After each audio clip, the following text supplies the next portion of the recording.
안녕하세요. 가재짱TV입니다. 자, 공부하시기 힘드시죠? 그래서 자동으로 틀어놓고 듣는 암기 공부 해보도록 하겠습니다. 오늘은 기생충 질환에 대해서 배워보도록, 함께 해보도록 하겠습니다. 자, 선종류, 흡충류, 조종류 이렇게 해서 세 가지가 있겠습니다. 자, 기생충의 질환에는 몇 가지가 있다고요? 세 종류가 있다. 크게 나눠 세 종류, 선충류, 흡충류, 조충류 이렇게 세 가지가 있는데요. 세 종류가 있는데요. 선충류에 주로 소화기 근육, 혈액 등에서 기생한다고 합니다. 그래서 회충, 요충, 십이장충, 편충, 말라리아충 이런 것들이 거의 소화기 근육, 혈액 등에 살고 있다. 이렇게 정의를 한다고 합니다. 자, 흡충류 한번 보도록 하겠습니다. 주로 간, 폐 등에서 기생을 하고 있고요. 간흡충, 폐흡충, 요코가와 흡충 이렇게 좀 발음이 좀 어렵긴 한데요. 흡충류는 간과 폐, 선충류는 소화기 근육, 혈액 이렇게 기생을 한다. 이렇게 외우시면 좋겠고요. 마지막 조충류 보도록 하겠습니다. 조충류 주로 소화기관에 기생을 하고요. 유구조충, 무구조충, 광절, 열두조충 이런 충들이 있다고 합니다. 유구조충은 돼지에게 있는 거고요. 무구조충은 소에 기생을 한다고 합니다. 우리가 눈으로 보진 못했지만 이렇게 구분지어서 외워주시면 좋겠습니다. 자, 기생충 질환에는 선충류, 흡충류, 조충류 세 종류가 있는데 선충류에는 근육, 혈액 등에 기생을 하고요. 흡충류는 간, 폐 등에 기생을 하고 있고요. 조충류는 주로 소화기관에 기생을 한다. 이렇게 구분을 지어서 외우시면 좋겠습니다. 자, 환경보건을 한번 보도록 하겠습니다. 환경보건의 정의, 세계보건기구 WHO에서 말하는 환경보건이란 인간의 발육, 건강, 생존에 나쁜 영향을 미칠 수 있는 모든 환경률을 관리하는 것으로 정의하고 있습니다. 환경보건의 범위입니다. 이번에는 인간의 육체적, 정신적 건강을 유지하기 위해 필요한 공기, 물, 주거, 위생, 폐기물 처리, 토양 오염 등의 모든 분야를 의미한다 그랬어요.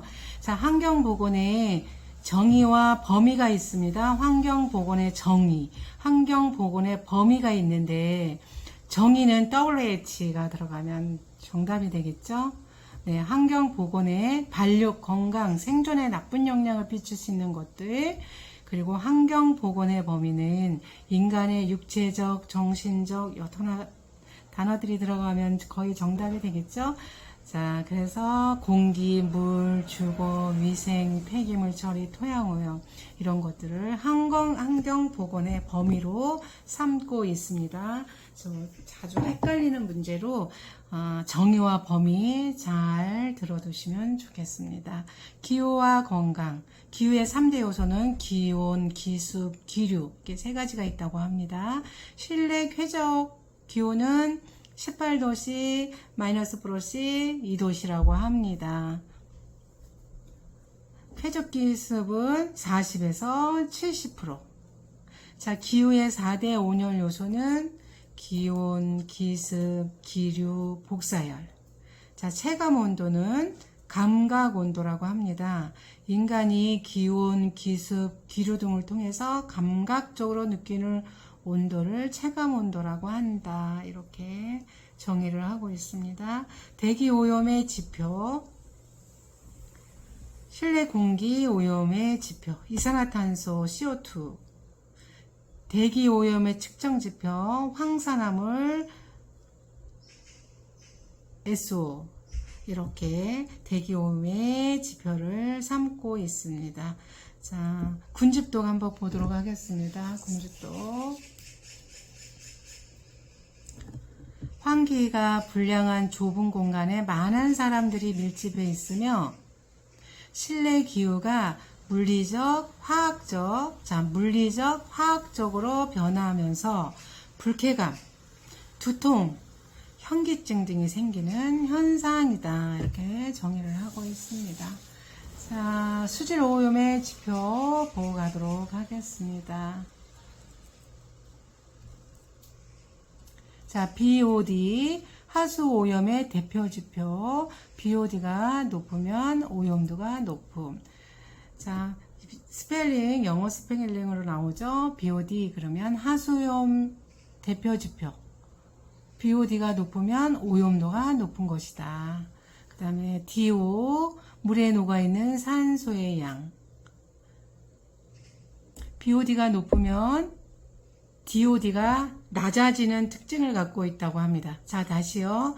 DO의 특성은 물에 녹아있는 산소의 양이라고 합니다. 자, BOD가 높아지면, 오염도가 높아지면 DO가 낮아진다. 이렇게 정의를 하고 있습니다. COD 보겠습니다. 물속의 오염물질이 산화제에 의해 분해될 때 필요한 산소 요구량. 자, COD는 산소 요구량입니다. 자, 대장균수 보겠습니다. 분변성 오염의 지표로 상수, 음용수의 일반적인 오염 지표로 사용함. 이렇게 정의를 하고 있습니다. 자, SS 물질의 입자 크기가 2mm 이하인 물속에서 녹지 않는 현탁한 고형물질임. 이렇게 외우시면 되겠습니다. 자, 수질 오염 지표 이거 조금 좀 외우셔야 될 필요가 있겠죠. 자, BOD 다시 한번 보겠습니다. 하수 오염의 지표. 자, DO는 BOD가 높으면 DO가 낮음. 물에 녹아있는 산소의 양입니다. COD 물속의 오염물질로 산화제에 의해 분해될 때 필요한 산소 요구량. 대장균수는 상수 음용수로 지표로 사용하고 있다. SS는 물속에 녹지 않는 고형물질이다. 이렇게 외우시면 되겠습니다. 수질 오염에 따른 인체질환 보도록 하겠습니다. 이타이타이병, 카드뮴에 의한 지하수의 오염으로 생기는 질환으로 호흡기 장애, 칼슘 부족, 골절, 골연화증, 신장기능 장애, 피로감 등이 발생한다고 합니다. 자, 미나이타병, 수은 중독에 의한 질환으로 수은입니다. 미나미타병은 수은에 중독된 조개 및 어패류 섭취 시 생기며 신경계, 뇌, 말초신경 척수에 발생하고 근육위축, 청력장애, 언어장애, 안구운동장애, 손발의 떨림 등이 발생함. 이렇게 되어 있습니다. 수질 오염에 따른 인체질환 이따이따이병과 미나이병은 구분 지어서 외우시는 게 좋겠습니다. 이따이따병은 뭐라고요? 카디눔. 미나마따병은 뭐라고요? 수은 중독. 이렇게 간단하게 외우시면 좋겠습니다. 식중독 보겠습니다. 세균성, 자연독 두 가지가 있다고 합니다. 세균성 먼저 보도록 하겠습니다. 감염령에는 살모넬라군, 장염 바브리오군, 병원성 대장균, 자, 독소형 보겠습니다. 보플리누스군, 황색 포도상규군, 장교균, 웰치균. 자, 그럼 어떻게 외울까요? 한 자씩만 따서 외우시죠. 감염형에는 감살장병, 이렇게 외우시고요.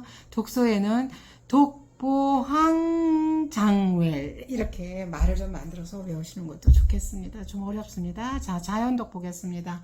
식물성, 동물성 두 가지가 있습니다. 식물성, 솔라닌, 무스카린, 에고로톡신, 아미그달린, 시규톡신. 자, 동물성 자연독 보겠습니다. 테트로독신, 베네루핀, 삭시톡신, 데트라민, 이렇게 나눌 수가 있겠습니다.